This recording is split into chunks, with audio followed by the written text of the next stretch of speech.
we move towards this unbundling approach, then I think all of us in different layers of the stack who are kind of focusing on being the best they can and putting all of their effort into one or two things, then need to figure out how do we work nicely with each other so that our end users, the researchers, can get all of the benefit of tools that are spending all of their time on one part of the stack, but reduce the friction when you're working across multiple tools. So I think that's what we're going to start seeing a lot more of. And we're already starting to see a little bit of this is kind of this second or third wave of UX research tools are now talking to each other, being friendly with each other, realizing, hey, we're not necessarily competing because we're trying to be the best at what we do, but we want to integrate well so that we can, there's not friction using multiple tools.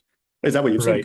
That lines up with I have, and I will say though, I think a lot of times, companies that are building this like one-stop shop underestimate the kind of friction that happens even integrating tools that are coming from the same organization. Like, I mean, if I don't know if anybody here uses Salesforce, I'm sure you have used Salesforce in running your company, or HubSpot, or any.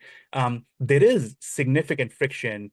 It's it's just I think the nature of the beast is friction between kind of different layers of the stack. I have seen actually in some cases where there's actually less friction in bringing multiple tools together than actually buying the same tool, because when you're, again, it depends. All of that comes from like intercompany politics and all that stuff. But when you're building one tool of the stack, you are especially invested in seeing that stack integrate. That's like your bread and butter. If you don't integrate, it just doesn't work, right? So you spend a lot of time, integrating and helping your customers integrate. But if you're within an organization, if I'm building a product and I'm like, well, why should, if I'm building, if my company is providing the entire stack, why should I, the product manager, one part of the stack, invest my time integrating? Why doesn't the other product manager do it, right? So I've actually seen that, especially in the sales stack and the marketing stack, that integration actually being a problem even within the same organization. Yeah, I've seen that too. And I also think another thing that's kind of maybe more even like structural and less political than that is, look, when we're building, for lack of a better term, like the atomic unit for us is like participants, right? Like everything we do is like participants, the identifier.